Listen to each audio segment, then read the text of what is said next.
আরে আরে কোথায় যাচ্ছ? দাঁড়াও দাঁড়াও, দেখো দেখো আমি চলে এসেছি তোমাদের সাথে একটা মাছের রেসিপি শেয়ার করার জন্য। অনেক দিন পর মাছের রেসিপি শেয়ার করব।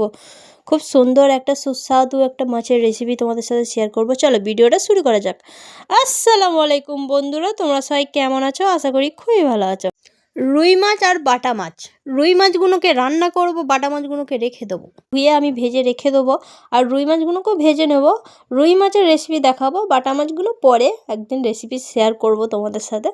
কিন্তু বাটা মাছগুলোকে ভেজে রেখে দিতে হবে, ফ্রিজে রাখলে চলবে না।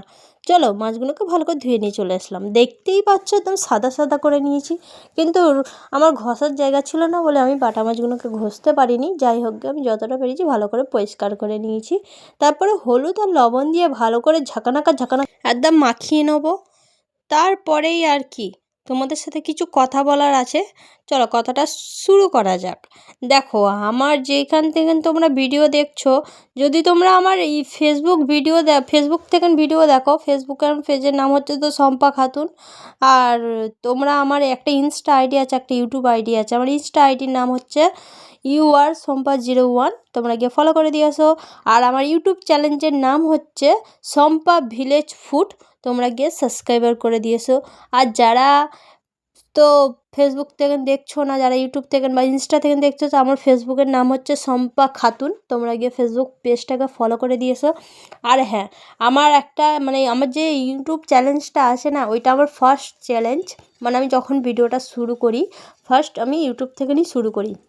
আমার ইউটিউবে অনেক অনেক ভিডিও ছাড়া আছে, অনেক রান্নার ভিডিও ছাড়া আছে, অনেক ব্লগ ছাড়া আছে, অনেক শর্ট ভিডিও ছাড়া আছে, তোমরা গিয়ে দেখতে পারো। আর আমার ইউটিউবে কিন্তু ফার্স্ট ভিডিও ছিল গলদা চিংড়ি আর মাছের মাথা। তোমরা যদি দেখতে চাও গিয়ে দেখে আসতে পারো। দেখো মাছগুলোকে আমি ভালো করে লাল লাল করে ভেজে নেব। আর কি বললাম বুঝতে পেরেছো তো নাকি?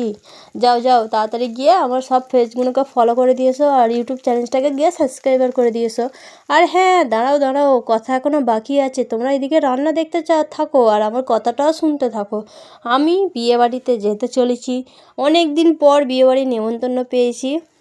আমি তো খুবই হ্যাপি, আমাদের সব পরিবারেরই নেমন্তন্ন আছে। আমি তো খুবই হ্যাপি, আমি যাব, এক্সাইটেড, তোমাদের সাথে ভিডিও শেয়ার করব। আর খুব দারুণ দারুণ ভিডিও আসবে বিয়েবাড়ির। তো কী করছো? তাড়াতাড়ি যাও, আমার পেজটাকে ফলো করে দিয়েছো, আমার ইউটিউব চ্যানেলটাকে সাবস্ক্রাইবার করে দিয়েছো, তাড়াতাড়ি যাও, তবেই না ভালো ভালো ভিডিও দেখতে পারবে নাকি। আর তোমার বন্ধুদেরও শেয়ার করে দাও আমার ভিডিওটাকে, তারাও তো একটু দেখুক কেমন আমি ভিডিওটা করি নাকি। আমার যদি তোমাদের ভিডিও ভালো লেগে থাকলে তোমরা দেখতে পারো, আর যদি খারাপ লেগে থাকলে দেখতে হবে না, স্কিপ করে চলে যেতে পারো, কোনো ব্যাপার না। কিন্তু আমার ভিডিওটা যারা যেখান থেকে দেখছো আমাকে প্লিজ কমেন্টে বলে যাও কে কোথা থেকে দেখছো। যাই হোক গে, চলো রান্নায় চলে আসা যাক। দেখেছো আমি মাছগুলো ভেজে তুলে নিয়েছিলাম। ফোড়নের জন্য গোটা এলাচ, গোটা গরম মশলা, দুটো তেজপাতা, শুকনো লঙ্কা ফোড়ন দিয়ে ভালো করে পেঁয়াজটাকেও দিয়ে লাল লাল করে ভেজে নিয়েছি। তারপরে এখানে মশলাগুলো সব দিয়ে দিচ্ছি, হলুদ গুঁড়ো, লঙ্কা গুঁড়ো, ধনে জিরে গুঁড়ো, আর লবণ, আর একটু সামান্য চিনি দিয়ে খুব ভালো করে কষিয়ে নেবো। একদম মশলাটাকে পুরো একদম ঝাঁকানাকা করে কষাতেই থাকতে হবে, যতক্ষণ না মশলাটা লাল লাল লাল লাল হয়ে যায়।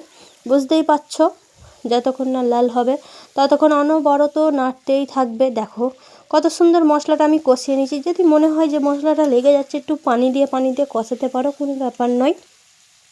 তারপরেই তো এখানে দিয়ে দেবো সেই একদম দই। সেরা সেরা এই রান্নার হচ্ছে সেরা একটা স্টেপ দই। এই দইটা দিলে একদম দারুণ লাগে খেতে। আর একটা জিনিস দিতে হয়, সেটা আমি পরে বলছি কি। চলো এই দইটাকে আগে দিয়ে দিই। খুব ভালো করে দইটাকে দিয়ে দিলাম। এই দইয়ের বাটিটা একটু পানি দিয়ে ভালো করে বুলিয়ে আমি এতে দিয়ে দেবো। যেহেতু আমি একদম নষ্ট করব না কিছু, ঠিক আছে, যে লেগে আছে বলে ফেলে দেবো, নো। ওই দইয়ের বাটিটাকে আমি ধুয়ে ভালো করে একটু পানি দিয়ে দিলাম। এবারে অনবরত নাড়তেই হবে, কষাবে, খুব ভালো করে কষাবে, যতক্ষণ না এই পানিটা মরে যাচ্ছে, ততক্ষণ না মশলা থেকে তেল ছাড়ছে, ততক্ষণ অনবরত কষাতেই থাকবে। একদম লাল লাল কষা কষা করে নেবে একদম মশলাটাকে। দই দিয়ে মশলাটাকে একদম যত পারবে কষাবে, তাহলেই কাঁচা গন্ধটাও চলে যাবে আর টেস্টি একটা ব্যাপার আসবে। কিন্তু চিনিটা তোমরা দেবে, এতে একটু চিনি না দিলে ভালো লাগে না খেতে। আমি তো সব রান্নায় চিনি দিই, কিন্তু বিশেষ করে যেগুলো ভালো লাগে সেগুলো আমি তোমাদের বলে দিই। তোমরা চিনিটা অ্যাভয়েড করে দিতে পারো, কিন্তু এই রান্নায় একদম অ্যাভয়েড করবে না, চিনিটা দেবে, খুবই ভালো লাগে খেতে। দেখো তারপরে তো আমার মশলা কষানো একদম পুরো অলমোস্ট ডান।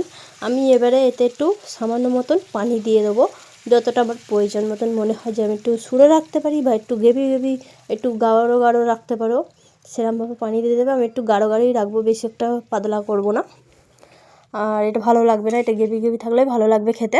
তারপরেই তো একটুখানি ফুটিয়ে নেবো, ভালো করে দেখবো যে ফুটে এসছে, তেলগুলো যখন সাইডে চলে এসছে, দেখতেই পাচ্ছ তেলগুলো সাইডেও চলে এসছে, তখনই আমি ভেজে রাখা মাছগুলো দিয়ে দিচ্ছি। আমি মাছগুলো কিন্তু ফুল ভাজিনি, আমি হাফ ভেজেছি।